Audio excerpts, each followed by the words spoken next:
Okay lang naman sa'yo, idol, na hindi mo totoong pangalan kasi Facebook page account ka man. Pero kapag profile, kailangan talaga totoong pangalan kasi hindi po tayo mamonetize kapag hindi talaga totoong pangalan. Hala! So ito po yung isa kong backup account, profile po ito. Meron atong 3,000 mahigit na followers. Monetize ito sa stars at subscription. At ito namang profile kong isa na backup account na 600 mahigit yung follower. Last time ginawan ko na ito ng content na monetize ito sa stars. Tatanungin ko ulit kayo, ito bang dalawang profile ko is totoo kong pangalan? Dapat hindi siya ma-monetize kahit stars, kahit subscription. Kasi nga hindi ko ito totoong pangalan.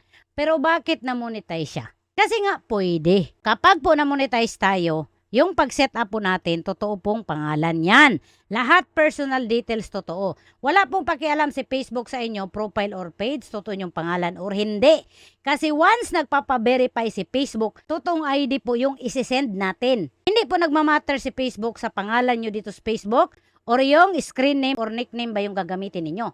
Doon po siya mismo sa loob ng payout ninyo nung nag-set up kayo. Yung pag-set up ninyo ng payout ninyo, kung hindi yung totoo, doon kayo magka-problema. Hindi ko maintindihan dito sa inyo. Ako merong pinapakitang proof, hindi kayo niniwala. Samantalang yung iba na walang pinapakitang proof na niniwala kayo.